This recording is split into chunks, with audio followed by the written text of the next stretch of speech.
వచ్చేసి ఇది ఒక 7 సెగ్మెంట్ డిస్ప్లే.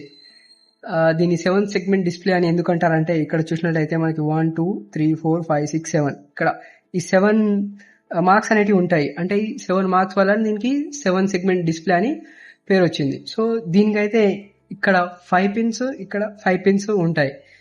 సో ఈ డిస్ప్లేలో గిట 2 రకాల డిస్ప్లేస్, అంటే ఈ సెగ్మెంట్ డిస్ప్లేలో గిట 2 రకాల సెగ్మెంట్ డిస్ప్లేలు ఉంటాయి. ఒకటి క్యాథోడ్, ఒకటి యానోడ్. సో ఇదైతే యానోడ్ డిస్ప్లే. అది ఎలా చెక్ చేసుకోవాలంటే ఇక్కడ మనకి 5 పిన్స్ ఉంటాయి కదా, ఆ 5 పిన్స్లో 1 2 3 4 5. సో మనకి మిడిల్ పిన్ ఏదైతే ఉంటుందో, ఇక్కడ 2 మిడిల్ పిన్ ఏదైతే ఉంటుందో మన బ్యాటరీకి పాజిటివ్ అంటే VCC పవర్ ఇన్పుట్ అంటే 5 volts ఇచ్చిన తర్వాత ఈ పిన్స్ అన్నిటికీ గ్రౌండ్కి ఇచ్చినాం అనుకో, సో మనకి ఇక్కడ లైట్ అనేది వస్తుంటుంది. సో నేను మీకు ఇప్పుడు మీకు చేసి చూపిస్తాను, చూడండి. ఈ డిస్ప్లే క్యాథోడా యానోడ్ డిస్ప్లే ఎలా కనుక్కోవాలనేది ఇప్పుడు మీకైతే చూపిస్తాను. సో అది చూడడానికి మనకైతే ఒక వోల్ట్ మీటర్ యూజ్ అయితే కావాలి. సో వోల్ట్ మీటర్ అయితే యూజ్ చేస్తాం. సో మీరు వోల్ట్ మీటర్ని అయితే చాలా రకాలుగా యూజ్ చేసుకోవచ్చు. ఇక్కడ వోల్టేజ్ సర్క్యూట్లో మనకి ఎంత వోల్టేజ్ ఉందో కనుక్కోవచ్చు. ఇదంతా ఓమ్స్ అంటే రెసిస్టెన్స్ ఎంత ఉందో కనుక్కోవచ్చు. ఇదంతా కరెంట్ యాంపియర్ ఎంత ఉందో కనుక్కోవచ్చు. సో మనమైతే దీన్ని ఫస్ట్ ఇక్కడ 2K అని ఉంది కదా, 2K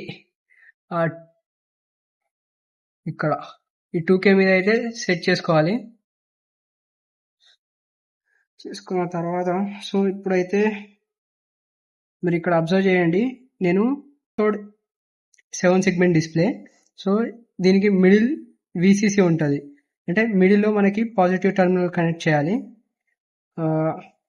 మిగతా పిన్స్కి గ్రౌండ్ ఇచ్చినట్లయితే చూడండి లైట్ వస్తుంది.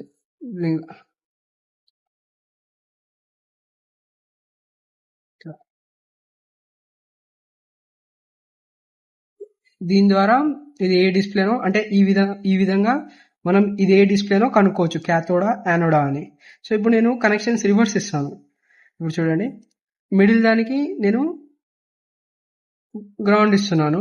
సో పని చేయట్లేదు, కనెక్షన్స్ అయితే కనిపిస్తున్నాయో లేదో ఇక్కడ చూడండి, ఇక్కడ పని చేయట్లేదు మిడిల్ దానికి. ఇది ఎప్పుడు అంటే మిడిల్ దానికి గ్రౌండ్, ఇంకా మిగతా వాటికి